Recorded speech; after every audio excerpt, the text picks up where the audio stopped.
Greetings in the name of Jesus lord our saviour. క్రీస్తు నామమున శుభవందనం. మరి చూసుకున్నట్లయితే మనం అభివృద్ధి పరచబడాలి, ఇతరులకు ప్రయోజనకరంగా ఉండాలి, ఇంకా మన కుటుంబం మెండైన దీవెనలుగా ఉండాలి. అంటే ఏం చేయాలి? మరోసారి చెప్తాను వినండి. మనం అభివృద్ధి పరచబడాలి, మన కుటుంబానికి మెండైన దీవెనలు ఉండాలి. అప్పుడు ఏం చేయాలి? అయితే చూసుకున్నట్లయితే ఆధ్యాత్మికంగా మనం ఇతరులను దీవించాలి. యోబు ఏం చేసాడు? సమస్తం కోల్పోయాడు. చివరికి అతని భార్య వచ్చి కూడా నువ్వు దేవుణ్ణి దూషించి ఆ దేవుణ్ణి ప్రార్థన చేయటం, ఆ దేవునికి ఏమైనా చేస్తుందా మేలు అని వేరే. యోబు ఒకప్పుడు ఒక దేశంలో ధనవంతుడు, ఒక రాజు లాంటి వాడు. ఏమని? ఒంటెలు వినాయి, ఆవులు, గేదెలు, గొర్రెలు, మేకలు, కన్న బిడ్డలు కూడా చనిపోయారు. మరి ఏం చేసాడు యోబు? దేవుడా, ఇది దేవుడే ఇచ్చిన, దేవుడే తీసుకొని అన్నాడు. కానీ దేవుణ్ణి దూషించలే, శపించలే, సనుగు కొనాలి. ఇతరులను ఎక్కువగా దీవించాడు. మనం ప్రార్థనలో ఇతరులను దీవించినాం అనుకోండి, వాళ్ళకు దీవెనలు, మళ్ళీ మనకు దీవెనలు, డబుల్ బ్లెస్సింగ్స్. కింద నరకం, ఇది భూలోకం, పైన పరలోకం. పరలోకంలో దేవదూతలు ఏం చేస్తాయి? స్తోత్రం స్తోత్రం అని స్తుతిస్తాయి. అక్కడ శపించడం అనేది లేదు.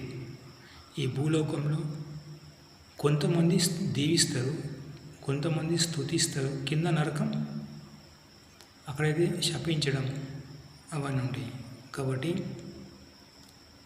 Please test your self. How is your spiritual life? దయచేసి మీరు టెస్ట్ చేసుకోండి.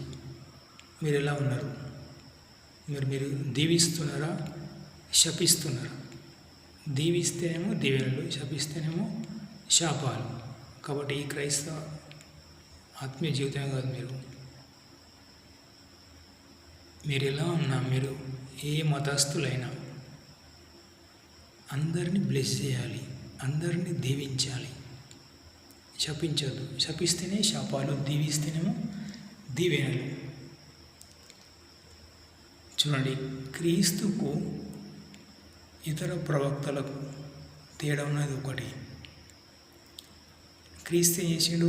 యెరూషలేములో సువార్త ప్రారంభించి రకరకాల ప్రాంతాలు తిరిగి దేవుని రాజు సువార్త చెప్పుకుంటూ,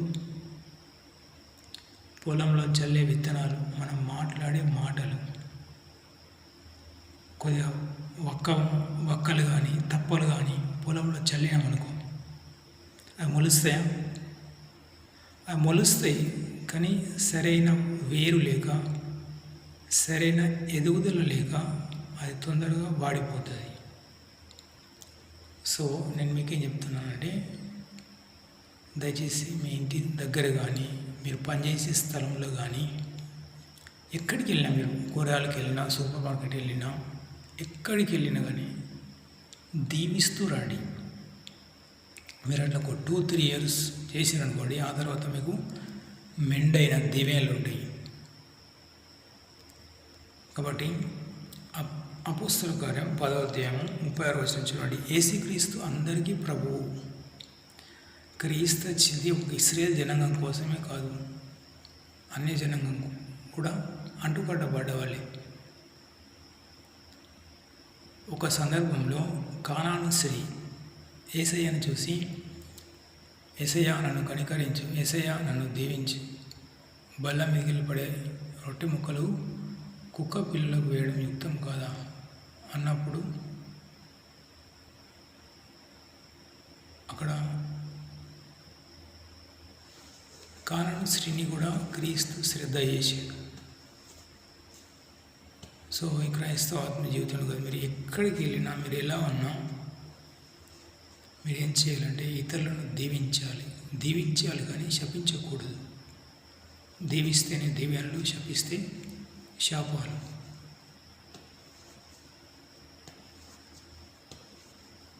మాటల్లో, చూపుల్లో, తలంపుల్లో మనం పరిశుద్ధత కాపాడుకోవాలి. దుష్టుడు అపవాది ఎలా ఉంటాడు?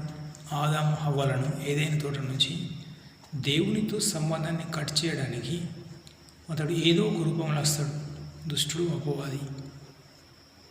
అదే ధనం రూపకంలో ఇస్కరీతుతో పడిపోయాడు. స్త్రీ రూపకంలో సొలొమోను, సంసోను, ఇంకా చాలామంది ప్రవక్తలు పడిపోయారు. ఈ లోకాశ, నేత్రాశ, లోకాన్ని ప్రేమించి రకరకాల సుఖాన్ని ప్రేమించి అట్లా పడిపోతారు. కాబట్టి మోషే 10 ఆజ్ఞలలో మొదటి ఆజ్ఞ ఏంది? నీ దేవుడిని యొక్క నేను తప్ప వేరొక దేవుడు ఉండకూడదు.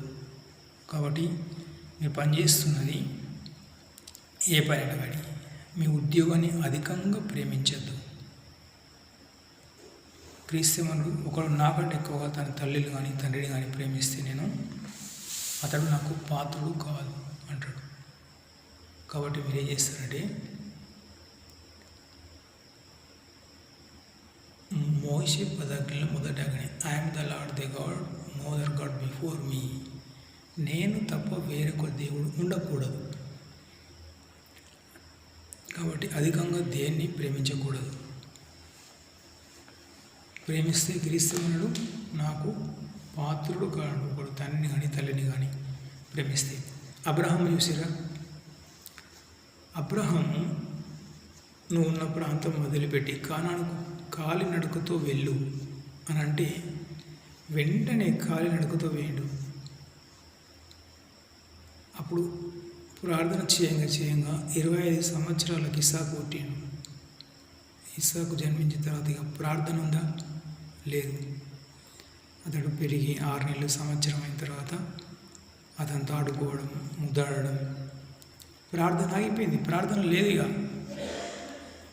ప్రార్థన ఉన్నప్పుడు అతని ప్రార్థన విని దేవుడు ఇస్సాకుని ఇచ్చాడు. ఇస్సాకును ముద్దాడడం చేయడం చేసిన తర్వాత ఏం చేశాడు? నీ కుమారుడు నాకు బలి ఇవ్వమంటాడు.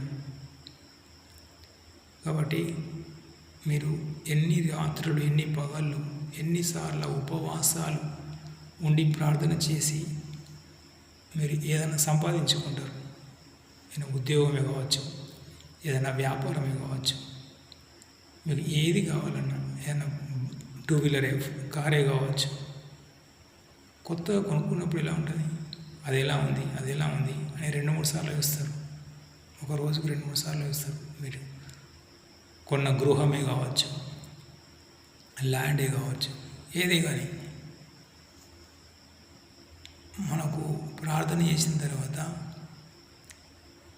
అవన్నీ చేసిన తర్వాత మనం పొందుకున్న దాన్ని వచ్చిన తర్వాత ఈ మోషే 10 ఆజ్ఞలలో మొదటి ఆజ్ఞను జ్ఞాపకం చేసుకోండి. స్తుతిని జ్ఞాపకం చేసుకోండి. ప్రార్థనను జ్ఞాపకం చేసుకోండి. ఎందుకంటే చాలామంది ఒక ఉద్యోగం కోసం ప్రార్థన చేసిన తర్వాత అంతకుముందు ఆదివారం వస్తే ముందుగా వెళ్తారు. మందిరం పనులు చేయడం, లేట్గా రావడం, అక్కడ పనులన్నీ చేయడం, అలా చేస్తారు. ఇక ఉద్యోగం వచ్చిందనుకోండి, ఉద్యోగం చేయడం అలా స్ట్రెస్ అనేది ఉంటుంది. ఉద్యోగంలో పనిచేసిన తర్వాత అలసిపోయి ప్రార్థన చేయకపోవడం అక్కడ పోతుంది. కాబట్టి మీరు ఎలా ఉన్నా, మీరు ఏ ప్రాంతంలో ఉన్నా, మీరు ఏ వ్యాపారం చేసినా, ఉద్యోగం చేసినా, వృత్తి పని చేసినా రోజుకు 3 గంటలు ప్రార్థన, లేకుంటే సాతాను దుష్టపోది మోసగిస్తాడు. మరి దైవజనుడు, ప్రపంచ ప్రఖ్యాతిగాంచిన దైవజనుడు మార్టిన్ లూథర్ ఏమంటాడంటే మొదటి 3 గంటలు నేను దేవునికే కేటాయిస్తా అంటాడు. మరి ప్రపంచంలో ప్రఖ్యాతిగాంచిన భక్త సింగ్ గారు ఏమంటాడు? ప్రతి ఒక్కరి అవసరత తీర్చేది ప్రార్థనే అంటాడు. మళ్ళీ ఇంకేమంటాడు? అనేక రాత్రుల ప్రార్థన అంటాడు.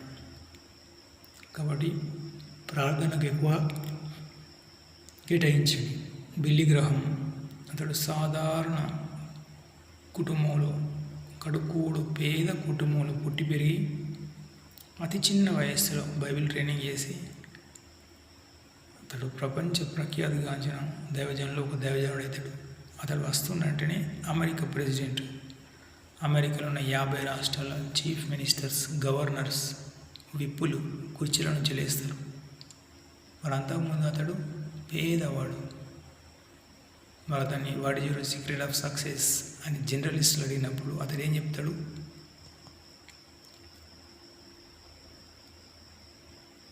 ఆపద సమయంలో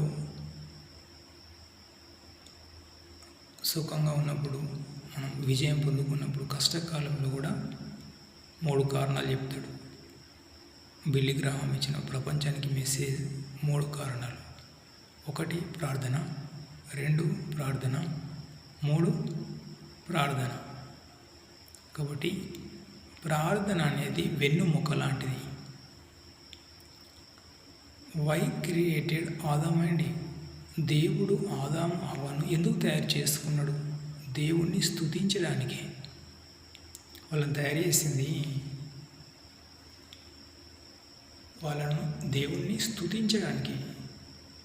కాబట్టి ఎప్పుడైతే మనకు స్తుతి అనేది ఉంటుందో, ఎప్పుడైతే మనకు ఉపవాసం ఉంటుందో, ఎప్పుడైతే మనకు కనికర హృదయములు, ఇతరులకు దాన ధర్మాలు చేస్తామో, ప్రార్థనలో ఇతరులను దీవిస్తామో, అప్పుడు దేవుడు మనకు ఏ కొలత కొలిస్తే ఆ కొలత నిండు కొలతో అణిచి కుదించి దిగజారినట్లు చేస్తారు.